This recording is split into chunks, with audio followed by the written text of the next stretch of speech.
Hello friends, welcome to my channel stock traders family. हमारे कल के वीडियो में हमने डिस्कस किया था about introduction to the stock markets. Stock markets क्या है, प्राइमरी मार्केट क्या है और सेकेंडरी मार्केट क्या है, मैंने डिटेल में एक्सप्लेन किया था। आई होप आप लोगों को वीडियो पसंद आया है और आपको कॉन्सेप्ट भी क्लियरली समझ में आया है। हमारे आज की इस वीडियो का टॉपिक है is it safe to invest in stocks और शेयर्स। स्टॉक्स और शेयर्स में इन्वेस्ट करना सेफ है कि नहीं।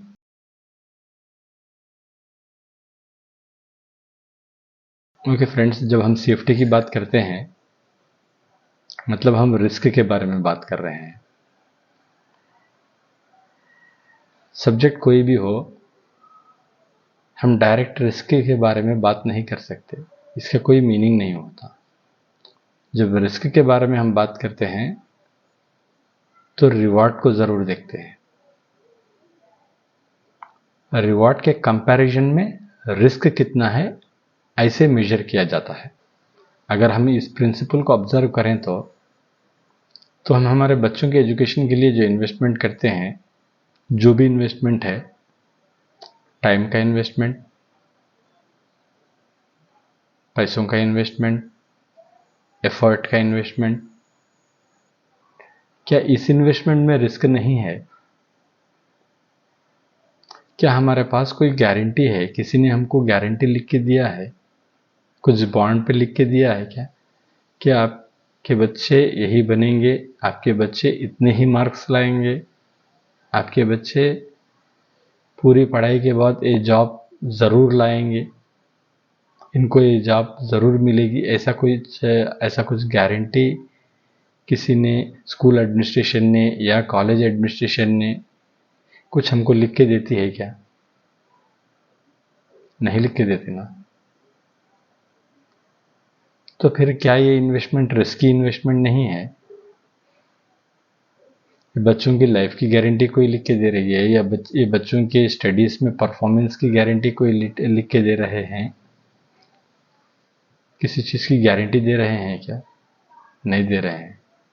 मैं ऐसा कह रहा हूँ बोल के आप बुरा मत मानना बच्चों के बारे में, मेरे खुद के भी बच्चे हैं। तो फिर हम किस बेसिस पे इन्वेस्टमेंट कर रहे हैं? एक बार हमको इस चीज़ पे गौर करना होगा, इस चीज़ पे हम कंसंट्रेट करना होगा, ध्यान देना होगा कि हम किस बेसिस पे ये इन्वेस्टमेंट कर रहे हैं। सिर्फ एक ही ऐसी चीज़ है जो चीज़ के बेसिस पे हम इन्वेस्टमेंट कर रहे हैं, बच्चों के फ्यूचर के ऊपर, बच्चों के करियर के बारे में, जो भी हम पैसा लगा रहे हैं, वक्त लगा रहे हैं, मेहनत कर रहे हैं, इसके पीछे का एक रीज़न है बस। क्या है वो? एक पॉजिटिव थॉट, एक positive expectation about the reward. हम ये सोच करके सारा इन्वेस्टमेंट करते हैं कि हमारे बच्चे पढ़ लिख जाएंगे तो अच्छे नॉलेजेबल हो जाएंगे, अच्छे अच्छे जॉब्स सिक्योर कर सकेंगे या उनकी लाइफ में एस्टैब्लिश हो सकेंगे।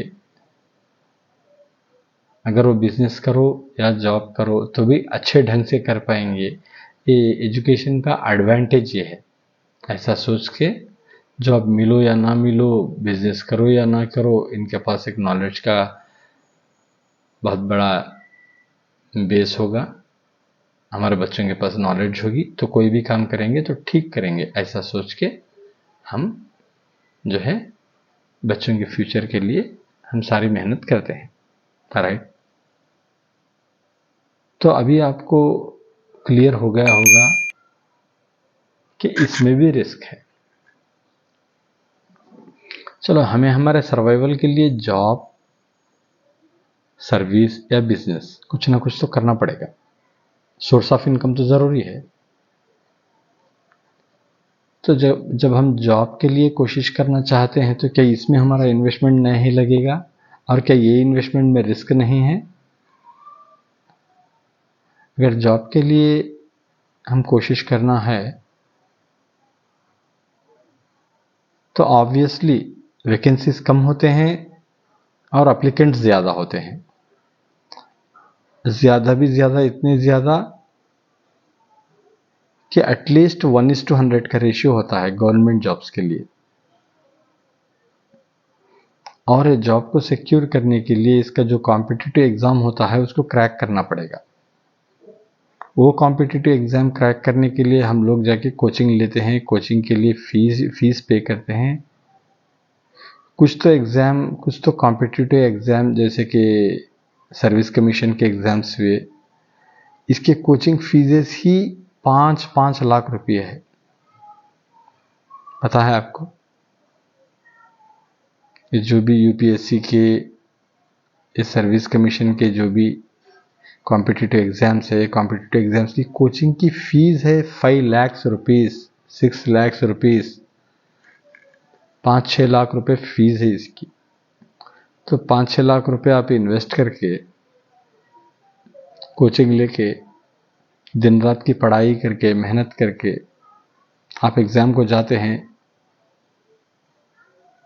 क्या कोई आपको गारंटी दे रहा है कि आप ये कोचिंग लेके आके एग्ज़ाम को अटेम्प्ट करने से आपको जॉब ज़रूर मिलेगी? ऐसे नहीं है ना। सिर्फ एक पॉजिटिव एटीट्यूड से, एक पॉजिटिव थॉट से कि हो सकता है मैं ही वो कैंडिडेट हूं जो सिलेक्ट हो जाए जॉब में, हो सकता है। होगा करके कोई गारंटी नहीं देगा आपको, हो सकता है। तो जॉब नहीं मिली तो एक्सपीरियंस तो हासिल कर लूंगा, फिर नेक्स्ट अटेम्प्ट करूंगा, उस बार मिलेगी, चांसेस बढ़ जाएंगे, उस बार सेलेक्ट होने के चांसेस बढ़ जाएंगे।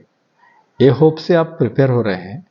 मतलब 2 बार आप कोचिंग गए तो 5-5 लाख ही पकड़ के चलो, 10 लाख रुपए तो आप कोचिंग में लगा दिए। क्या फिर भी गारंटी है दूसरे बार आप सेलेक्ट होने की? नहीं। ऐसे कितने स्टूडेंट्स, कितने एस्पिरेंट्स हैं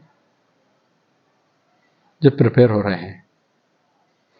तो ये लोग जो भी अपना पैसा इन्वेस्ट कर रहे हैं कोचिंग फीस के नाम पे, और टाइम इन्वेस्ट कर रहे हैं, और जो मेहनत इन्वेस्ट कर रहे हैं, दिन रात पढ़ाई कर रहे हैं, क्या ये सब रिस्की नहीं?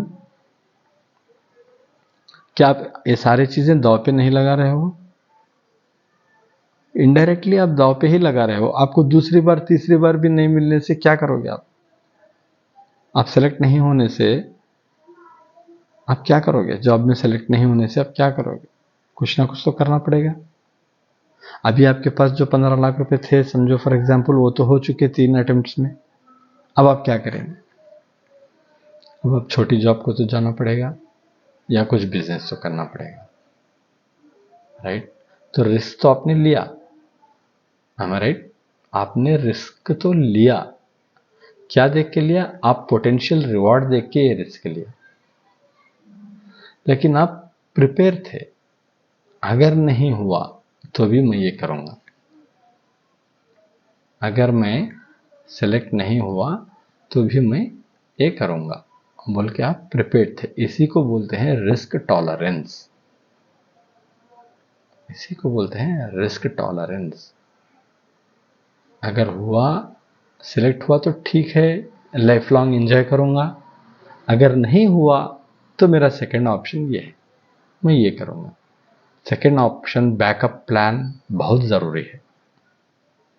तो इससे ये पता चला रिस्क तो हर चीज़ में एसोसिएटेड है, लेकिन उस रिस्क को हम रिवॉर्ड के साथ में देखते हैं, इसीलिए वो रिस्क लेते हैं। हम बच्चों को पढ़ाते हैं तो उनका कैरियर और फ्यूचर अपने माइंड में रख के,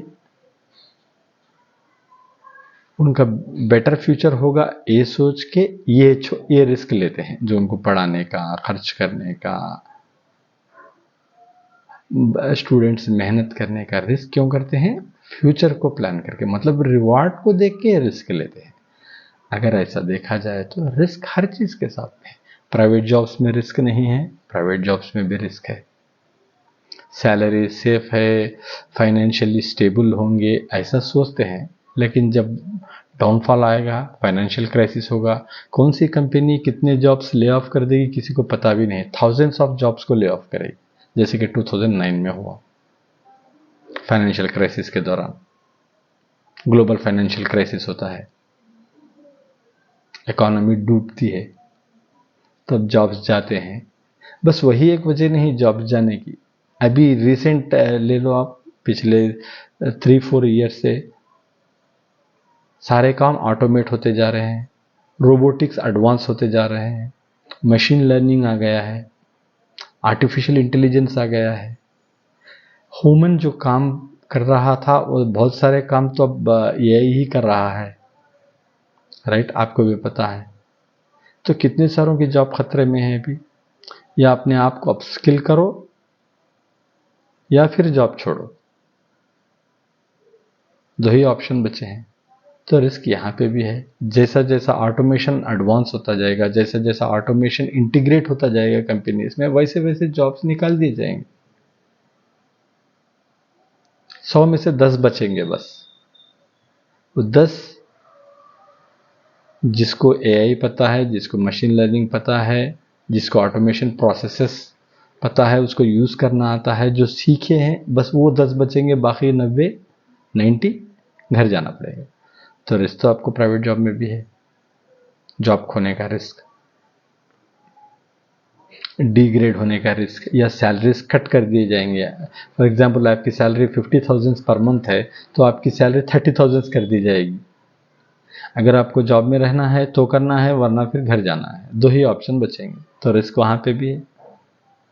अगर आपको लेट्स से फॉर एग्जांपल, अगर किसी को 4 साल 5 साल जॉब करने के बाद घर भेज दिया जाए तो कैसा लगेगा वो बंदे को, क्या करेगा वो, 5 साल का एक्सपीरियंस भी गया, वो आके खुद की कंपनी तो लगा नहीं सकता, फिर उसको दूसरी जॉब ढूंढनी पड़ेगी। सही है ना। तो रिस्क यहां पे भी है। जब इन्वेस्टमेंट में रिस्क के बारे में बात करें, आप स्टॉक्स में, शेयर्स में इन्वेस्ट करना कितना रिस्की है, तो अगर आप दूसरे रिस्कों के साथ कंपेयर करें तो ये रिस्क भी उतना बड़ा नहीं, इसमें भी रिस्क रिवॉर्ड पोटेंशियल बहुत बेस्ट है। जब आप रिस्क को रिवॉर्ड के साथ में मेजर करते हैं स्टॉक या शेयर इन्वेस्टमेंट में, तो this is the out performing investment class. आप कहीं भी इन्वेस्ट करो, अपने पैसे को, अपने माल को कहीं भी इन्वेस्ट करो, रियल एस्टेट में करो, या प्रीशियस मेटल्स में करो, या बॉन्ड्स में करो, या कोई और एसेट क्लास में करो, but historically it has been proven that the stocks have outperformed all the other asset classes. आप हिस्ट्री देखेंगे तो सारे एसेट क्लासेस को स्टॉक इन्वेस्टमेंट्स ने आउट परफॉर्म किया है, मतलब ज्यादा रिटर्न्स दिए हैं, ज्यादा मुनाफा दिया है, ज्यादा प्रॉफिट दिया है। आप किसी में भी रखो, आप किसी में भी इन्वेस्ट करो, और इन्वेस्टमेंट के अपने खुद के प्रॉस और कॉन्स हैं। चलो पहले कॉन्स के बारे में बात कर लेते हैं। कॉन्स में हमारा पैसा डूबने का रिस्क है, महीने महीनों तक, चंद केसेस में सालों तक, 1 साल तक अपना पैसा अंडर परफॉर्म नहीं भी करा तो स्टैग्नेंट रहने के चांसेस है। ओके, लेकिन साथ ही दूसरा सिनेरियो हम देखें, प्रॉस देखें, तो हमारा पैसा चंद महीनों में ही हंड्रेड्स ऑफ परसेंट्स ग्रो होने के चांसेस भी हैं। Hundreds of percents, yes I mean that. कितने एग्जाम्पल्स ले लो आप, 1 2 3 4 10 20 100, कितने एग्जाम्पल्स ले लो। चलो मैं आपको लाइव चार्ट पे दिखाता हूँ, मार्केट चल रही है अभी, अभी मैं दिखाता हूँ। चलो देखो, आप भी नोट करो, पेन और पेपर लेके बैठ जाओ। ओके फ्रेंड्स, तो चलो देखते हैं स्क्रीन पे लाइव।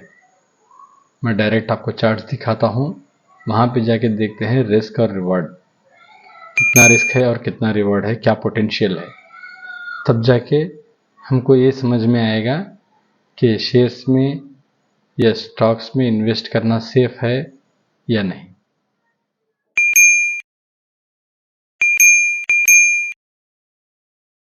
फ्रेंड्स, ये रहा हमारा पहला स्टॉक।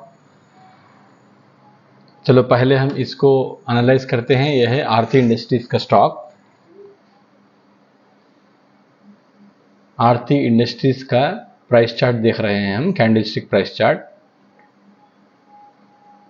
इसको एनालाइज करने के टाइम में हम एक सिंपल रूल फॉलो करते हैं।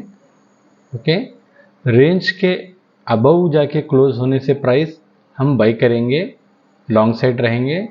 रेंज के नीचे जाके क्लोज होने से, इसको ब्रेकडाउन कहते हैं, तब हम नेगेटिव रहेंगे, मतलब शॉर्ट साइड रहेंगे, सेल के पोजीशंस बनाएंगे। जब रेंज के ऊपर जाके क्लोज होता है तो हम बाई के पोजीशंस बनाएंगे, जब रेंज के नीचे जाके क्लोज होता है तो हम सेल के पोजीशंस बनाएंगे। As simple as that. Okay friends, एक छोटे रूल को फॉलो करके हम एनालाइज करके देखते हैं, चलो कितना रिस्क है कितना रिवार्ड है। हम इसमें चलो देखते हैं ये रेंज कहाँ पे बनाया, एक फॉल के बाद में रेंज कहाँ पे बनाया। ये आया फॉल, थोड़ा बाउंस, फिर फॉल, ये बन गया डबल बॉटम, राइट। मैं आपको दिखाता हूं,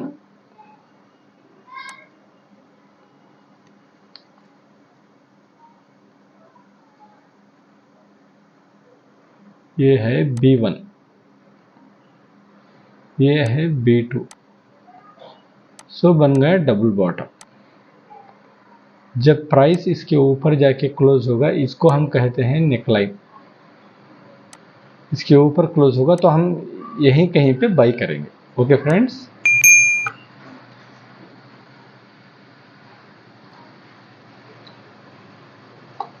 चलो हमने यहाँ पे आरती इंडस्ट्रीज को बाई किया, रेंज के ऊपर क्लोज होने से, और हमारा स्टॉप लॉस था कुछ यहाँ पर।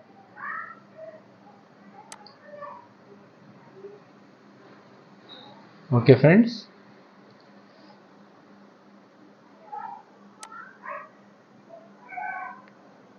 ये रेड कैंडल का लो, ये मेरा स्टॉप लॉस रहेगा। चलो मैं अभी ये पोजीशन में बना हुआ हूं, ये पहुंच गया 665.8,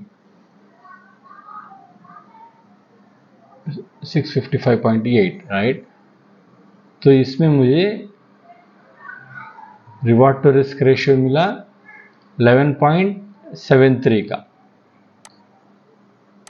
मतलब मुझे लॉस होने से 1 रुपये होगा और गेन होने से 11.73 रुपीज़ होगा। मतलब अगर आप थाउजेंड्स में बोलें तो लॉस होने से 1000 होगा, 1000 रुपीज़, और गेन होने से 11,730 रुपीज़ का गेन होगा।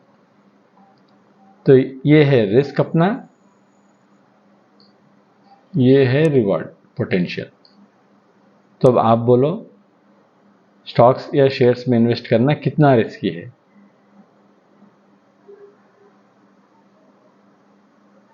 क्या इतना रिस्क लेना ठीक लग रहा है या नहीं लग रहा है? अभी आप ही सोच सकते हैं। इतने बड़े रिवॉर्ड के बदले में इतना छोटा रिस्क लेना क्या रीजनेबल है क्या नहीं? आप ही डिसाइड करो।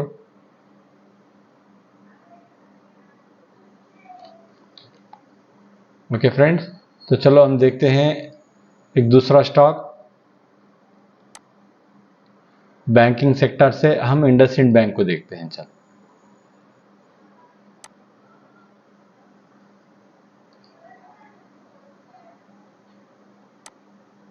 IndusInd bank. Same rule follow करते हैं, ट्रेंड, कंसोलिडेशन, ब्रेकआउट या ब्रेकडाउन। ओके, ट्रेंड, कंसोलिडेशन, ये पूरा कंसोलिडेशन फेज रहा है, इसके ऊपर में जाके क्लोज हुआ है, हम यहाँ पे बाई करेंगे।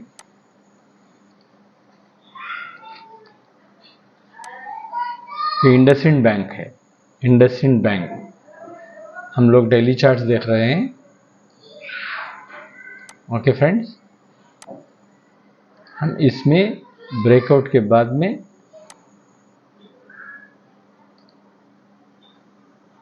बाई करेंगे। यहाँ कुछ यहाँ पे हम बाई करेंगे। हमारा स्टॉप लॉस रहेगा ये रेड कैंडल का लो, और ये अभी चल रहा है, मार्केट लाइव है, आप देख सकते हैं, यहाँ पे प्राइस बदलते हुए देख सकते हैं आप यहाँ पे नोटिस करिए। आप सॉरी,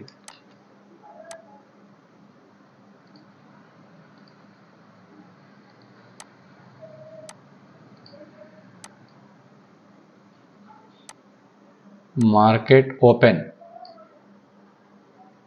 अभी लाइव प्राइस टिक पड़ते हुए आप देख रहे हैं, और ये मेरा पोजीशन अभी चल रहा है। मुझे रिस्क था 1.2% का और रिवॉर्ड मिला है 14%, और मेरा रिवॉर्ड टू रिस्क रेशियो है 11.57। ये है मेरा रिवॉर्ड टू रिस्क रेशियो 11.57 का, मतलब लॉस होने से 1 रुपी, प्रॉफिट होने से 11.5 रुपीज़। तो ये है रिवॉर्ड टू रिस्क रेशियो। अभी आप ही बोलो, स्टॉक्स या शेयर्स में इन्वेस्ट करना कितना रिस्की है comparing to investing in other asset classes. सिर्फ आप रिस्क के बारे में बात करते रहेंगे तो कुछ नहीं कर पाएंगे। आप रिवॉर्ड के पोटेंशियल को भी देखना चाहिए ना, कितने दिनों में, 14 दिनों में, 14 दिनों में 14% का रिटर्न, 14 डेज, क्वांटिटी मतलब ये डेज है, ये बार्स को काउंट कर रहा है, बार्स बोलो या कैंडल्स बोलो, everything is same. So candles को काउंट कर रहा है 14 कैंडल्स, मतलब 14 डेज। हम डेली चार्ट फॉलो कर रहे हैं, 14 डेज, 14 डेज में 14% का रिटर्न। आप 1.2% का रिस्क लेने से 14% का रिटर्न आप हासिल कर सके ना, तो इसके बारे में भी देखना है, रिवॉर्ड पोटेंशियल क्या है, तब जाके हम रिस्क को मेजर कर सकते हैं, रिस्क को हम जस्टिफाई कर सकते हैं, रिस्क ले सकते हैं क्या नहीं। वो भी अपने अपने रिस्क टॉलरेंस लेवल पे, रिस्क एपिटाइट को बेस कर लेके रहता। हर कोई इंसान सेम टाइप का रिस्क, सेम साइज का रिस्क नहीं ले सकता। ओके फ्रेंड्स,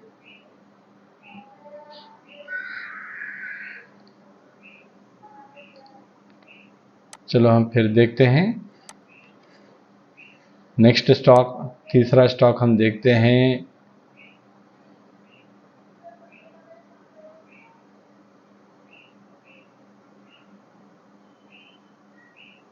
चलो हम देखते हैं फार्मा सेक्टर से सन फार्मा। सेम रूल फॉलो करेंगे, ट्रेंड, कंसोलिडेशन, ब्रेकआउट और ब्रेकडाउन। ट्रेंड, कंसोलिडेशन, ब्रेकआउट और ब्रेकडाउन। इन दिस केस, एक केस में क्या हुआ, ब्रेकआउट हुआ।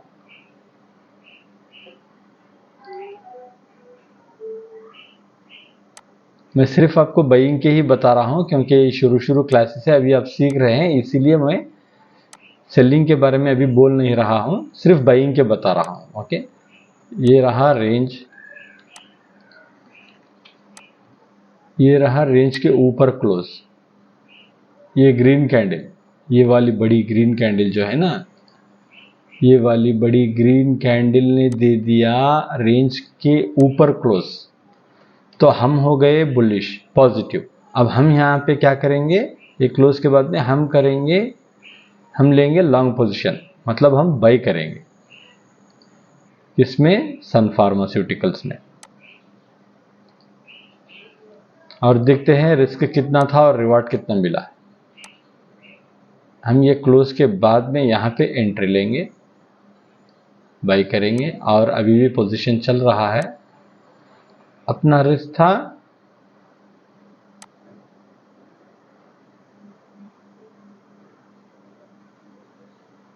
यहां तक का। ओके फ्रेंड्स, ठीक है। रिस्क है 3% का और हमको रिवार्ड मिला है 13%। सन फार्मा में not 13, it's 14% we can say, 14% बोल सकते। 3% रिस्क लेने से 14% का रिटर्न मिलने का पोटेंशियल था। 1:5, reward to risk ratio is around 1:5। 1000 रुपये रिस्क पे रहने से 5000 रुपये का गेन हुआ है।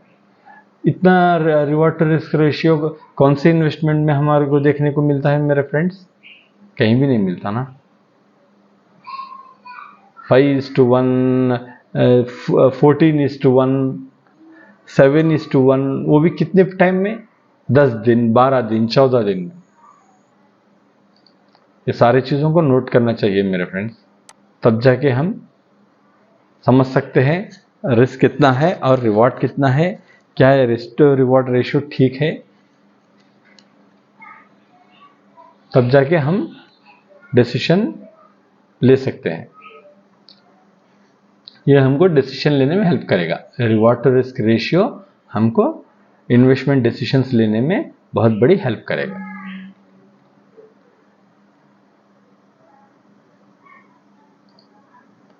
चलो हम लास्ट 4th वाला दिखा देता हूं एक बार।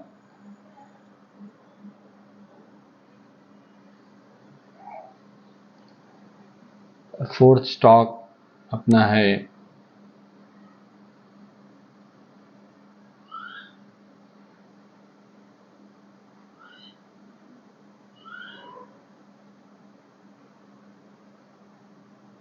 हम चलते हैं वोल्टास में।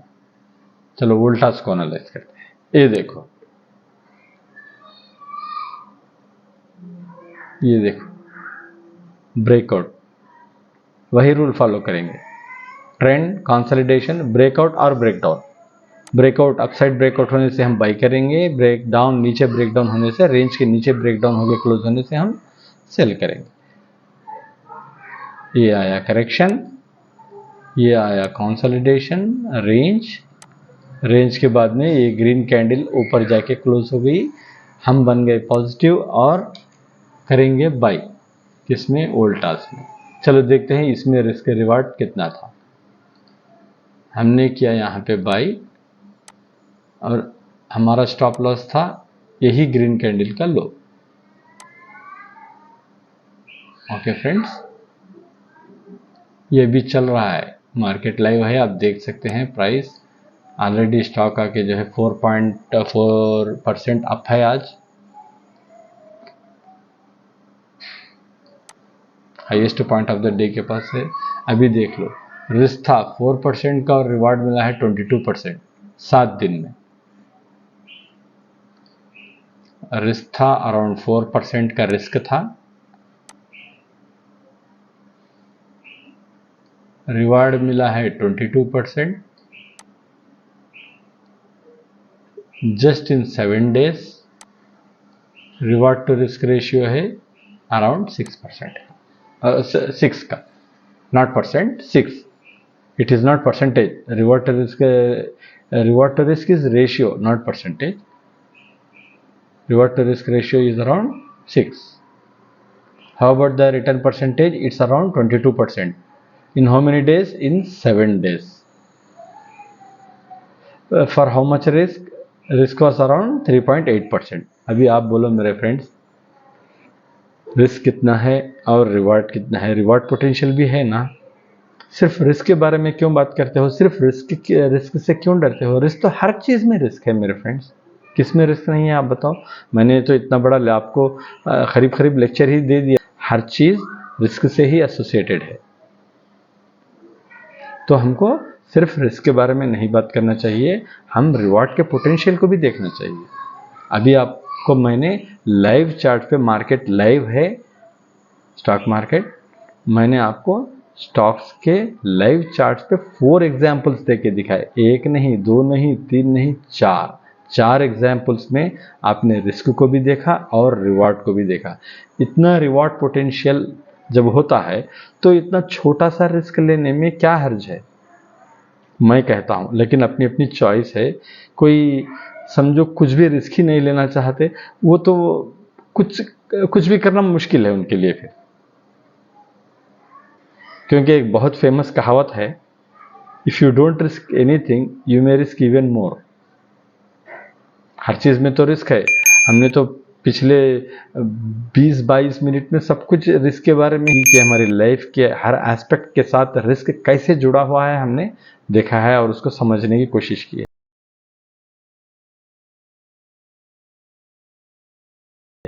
तो यहाँ पे भी रिस्क तो छोटा है, रिवॉर्ड पोटेंशियल भी बड़ा है, बट एक कंडीशन है मेरे फ्रेंड्स।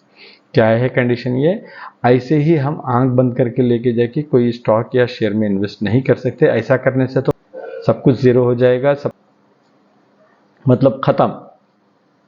ऐसे नहीं, हमको स्टॉक्स में या शेयर्स में इन्वेस्ट करके प्रॉफिट कमाना है तो हमको सीखना पड़ेगा, इसको हमको समझना पड़ेगा, हमको टेक्निकल एनालिसिस सीखनी पड़ेगी, रिस्क मैनेजमेंट सीखना पड़ेगा, मनी मैनेजमेंट सीखना पड़ेगा, डिसिप्लिन सीखनी पड़ेगी।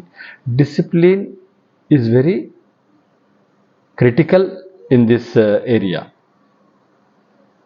स्टॉक इन्वेस्टमेंट में या कहीं भी जाओ लाइफ में, डिसिप्लिन इज वेरी एसेंशियल। अगर आपके पास डिसिप्लिन नहीं है तो बाकी सब कुछ है तो भी बेकार है। डिसिप्लिन मतलब रूल फॉलो करना। रूल का मतलब क्या है? सिंपल रूल, जैसे मैंने अब बताया, ट्रेंड कंसोलिडेशन, वेट करो, ब्रेक आउट हुआ अपसाइड तो बाई करो, ब्रेक डाउन हुआ डाउन साइड तो सेल करो। बस सिंपल रूल, उससे ज्यादा कुछ भी नहीं। अगर ये रूल बस फॉलो कर लिए तो आपको आपके पैसे को 6 महीने या साल में डबल ट्रिपल होने से कोई नहीं रोक सकता स्टॉक मार्केट। ओके फ्रेंड्स, समझ गए ना? I hope I have touched every point.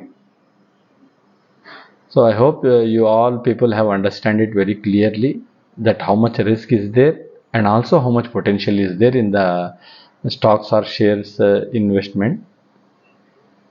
So मैं आप सबसे रिक्वेस्ट करता हूँ, अगर आपको वीडियो अच्छा लगा है तो लाइक और शेयर ज़रूर करना, मेरे इस चैनल को सब्सक्राइब भी ज़रूर करना। मेरे फ्रेंड्स, मैं आपके लिए ऐसे ही इन्फॉर्मेटिव और नॉलेजेबल वीडियोस लेके आता रहूँगा। बस आपसे एक ही रिक्वेस्ट है कि आप लाइक और शेयर करना और सब्सक्राइब करना, जिससे मुझे बहुत सारा मोटिवेशन मिलता है। और ये वीडियोस बहुत मेहनत करने के बाद बनते हैं, ऐसे सिंपल से बनते नहीं हैं मेरे फ्रेंड। यही कुछ इस्तेमाल करके बनाए से वीडियोस नहीं हैं ये डायरेक्ट रिकॉर्ड करके उस पर बहुत सारा काम करके बनाए से वीडियोस है मेरे फ्रेंड्स। इसीलिए मैं आपसे फिर एक बार रिक्वेस्ट करता हूँ, लाइक और शेयर ज़रूर करना और मेरे इस चैनल को सब्सक्राइब ज़रूर करना। अगर आपको और भी कुछ डाउट है इस टॉपिक पे तो आप ज़रूर मुझे नीचे कमेंट सेक्शन में अपने डाउट्स लिख के बताइए। मैं ज़रूर आपके डाउट्स क्लियर करने की कोशिश करूँगा। और आपको ऐसे ही कोई स्पेसिफिक टॉपिक पे वीडियो चाहिए तो भी आप कमेंट सेक्शन में लिखकर मुझे बताइए, मैं आपकी टॉपिक पे वीडियो बनाने की पूरी कोशिश करूँगा। Okay friends, thank you for watching my video. Bye bye, take care.